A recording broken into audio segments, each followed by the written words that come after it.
शरणम शरणम गच्छामि।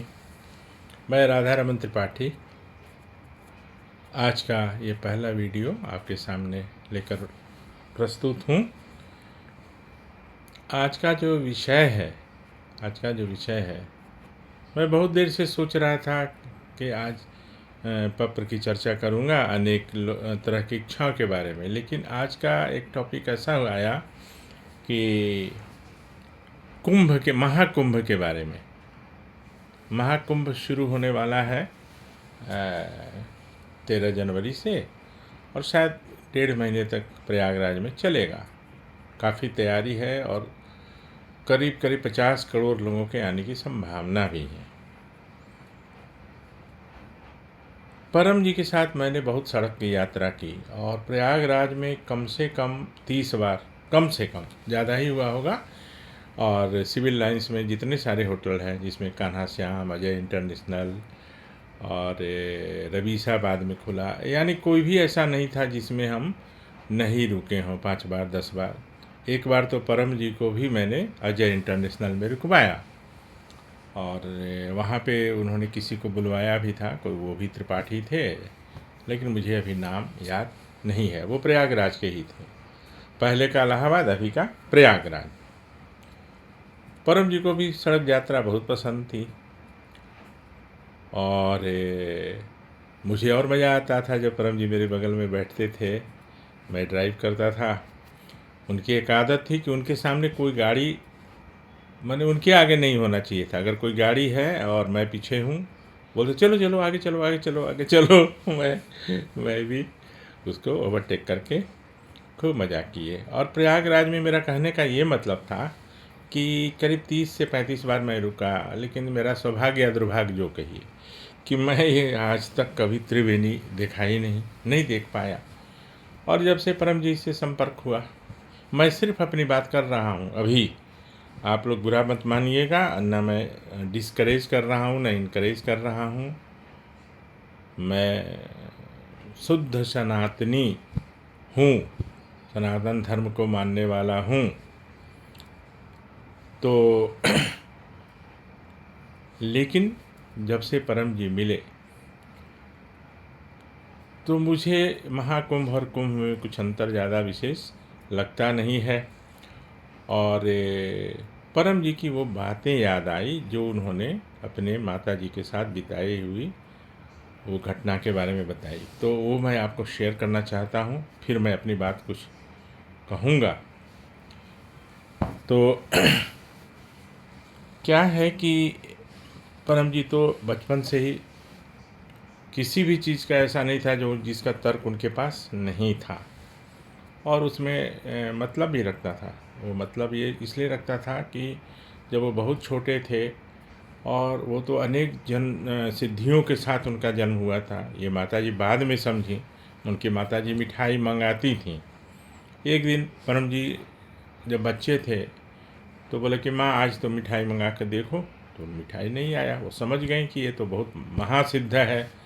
परम जी का पैर बचपन में किसी को छू जाता था, उसका दर्द दूर हो जाता था। ये सब बातें हम लोगों ने लिख के इनकम टैक्स में भी, डिपार्टमेंट में भी दिया है। कभी मौका मिलेगा तब पब्लिश करेंगे या आप लोगों को दूंगा। मैं और परम जी मिल के सब बनाते रहते थे। तो क्या हुआ कि परम जी का कहना था कि संक्रांति के समय या कुंभ के समय तो परम जी तो सारे जितने संत समाज के थे उनके सर्वोपरि रहते थे। जब चारों शंकराचार्य इनका रिस्पेक्ट करते थे, ऑल 4 शंकराचार्य, करपात्री जी जो चारों शंकराचार्य के गुरु थे, वो परम जी का सम्मान करते थे, तो फिर और कुछ कहने की बात तो है नहीं। तो माता जी इनको ले जाती थी प्रयागराज में, और संक्रांति के दिन वहाँ पे भयानक ठंड होती है। भयानक मतलब भयानक, बहुत ज़्यादा। और उस दिन गाय या उसके बच्चे को दान देने में पुण्य का कुछ होता होगा। तो परम जी माँ से पूछते थे, ऐसे और बराबर प्रश्न पूछते रहते थे, लेकिन कुंभ पर याद आया क्योंकि कई दिनों से लोग मुझसे पूछ रहे हैं कि आप कुंभ में जा रहे हैं कि नहीं, महाकुंभ में जा रहे हैं कि नहीं। मैंने कहा कि नहीं, मैं तो नहीं जाने वाला हूँ। क्योंकि एक तो मुझे भीड़ पसंद नहीं है, और जब मैं एक परमनाद करता हूँ तो मुझे एक महाकुंभ स्नान करने का अनुभव होता है, आनंद की अनुभूति होती है। तो माँ से उन्होंने एक प्रश्न किया, कि माँ, इस ठंड में, इस सर्दी में जो इस गाय के बच्चे को या बछड़े को जो कष्ट हो रहा होगा, वो कष्ट क्या तुम्हारे इसको दान करने से कम है या ज़्यादा है? बताओ। तुम तो अपने पुण्य के लिए इसको पानी में खड़ा करके और पंडित को दान देने वाली हो। तो माँ चिढ़ती भी थी, डांटती भी थी, कभी कभी पीटती भी थी। तो ये बात आज इसलिए याद आई कि आज भी किसी ने कुंभ में जाने की चर्चा की, महाकुंभ में। मैंने उनको हाथ जोड़ के बोला कि भाई मैं तो नहीं जाता हूँ और न जाऊँगा, क्योंकि मुझे तो एक तो भीड़ पसंद भी नहीं है। दूसरा, परम जी ने एक ऐसी व्यवस्था कर दी है कि जब मैं एक परमनाद करता हूँ तो मुझे कई महाकुंभ में नहाने का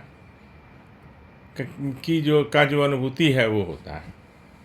मैं कभी आज तक नहाया भी नहीं, अब तो संभावना भी नहीं है और न ही इच्छा है। तो ये जस्ट मैं शेयर कर रहा था इसलिए कि, और जब से परम जी की ये बातें सुनी, ये कहानी सुनी, तब तो और भी कभी चांस भी होता तो वो भी सब ख़त्म हो गया।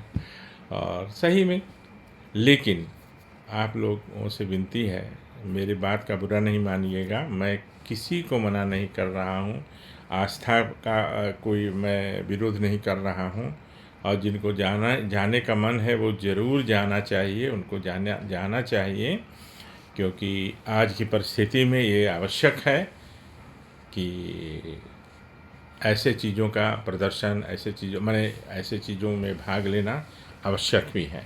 मेरा व्यक्तिगत है कि मुझे जाने का मन नहीं करता है, इसलिए मैं नहीं जाने वाला था। और आज ये उनकी बात याद आई, वो बाछी वाला, उसको बाछी बोलते हैं, कुछ लोग बछिया बोलते हैं, गाय के बछिया को जो दान करने में जो ठिठुरती है।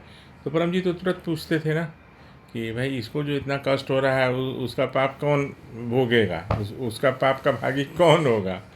तो माँ चिढ़ती थी। बाद में तो खैर आगे की कहानी आपको मालूम है, परम जी ने घर ही त्याग दिया और फिर पप्र और परम योग का पूरा उन्होंने विस्तार किया, लोगों को बताया। कुछ लोगों को कुछ लोगों को जप तप करने से सिद्धि मिलती है, परम जी को जन्म से अनेक सिद्धियाँ थी।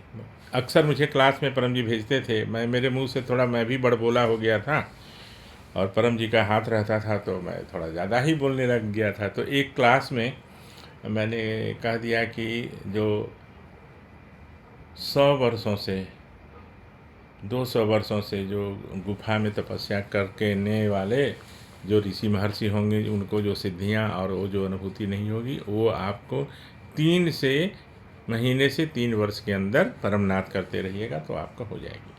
तो वो मुझे लगा कि मैंने कुछ ज़्यादा बोला, तो मैंने आके तुरंत परम जी को बोला कैसा क्लास रहा, पूछते थे। तो मैंने कहा कि परम जी ऐसा ऐसा है, लेकिन मैं आज कुछ ज़्यादा बोल गया।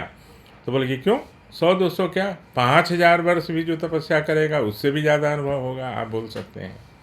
तो चलिए, मैंने जो अपनी गलती की थी वो उसका निदान कर दिए परम जी। और आज का ये वीडियो अभी बस यहीं पे समाप्त करता हूँ। दूसरे वीडियो के लिए प्रयास करता हूँ कि दूसरा वीडियो के लिए कि शायद वो भी अभी हो जाए, फिर आपसे बात करता हूँ। तो चरणम शरणम गच्छामि। हाँ, एक बात ध्यान रखिएगा, मैं आप लोगों में से जिन्होंने भी प्रोग्राम बनाया है वो ज़रूर जाएं और जब मुझे अपना अनुभव लिखें। हाँ, जाने के पहले एक पत्र ज़रूर कर लें, जो जा रहे हैं महाकुंभ में अवश्य करके जाएंगे कि परमं शरणं गच्छामि, हंसं शरणं गच्छामि, अद्वैतम शरणं गच्छामि, आनंदम शरणं गच्छामि, चरणं शरणं गच्छामि। हे परम जी, मुझ पर कृपा करो। सिर झुकाकर परम जी को नमस्कार करता हूँ या करती हूँ। हे परम जी, मैं महाकुंभ स्नान के लिए प्रयागराज जा रहा हूँ।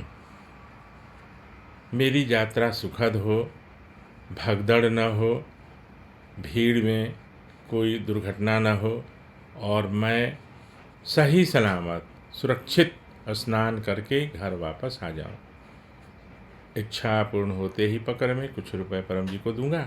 इच्छा पूर्ण होते ही पकड़ में कुछ नए व्यक्तियों को किसी भी माध्यम से पितृवाई सिखाऊंगा। ये अवश्य कर लेंगे तो चाहे कुछ भी हो तो जो पत्र करके जाएंगे वो सुरक्षित घर आ जाएंगे नहा के। उनकी तबीयत खराब नहीं होगी, भगदड़ में उनका कुछ प्रॉब्लम नहीं होगा। भीड़ में कभी कभी हो जाती है ना, इतने भीड़ में कभी कभी समस्या उत्पन्न हो जाती। तो जस्ट बस अब समाप्त करता हूँ। चरणम शरणम गच्छामि।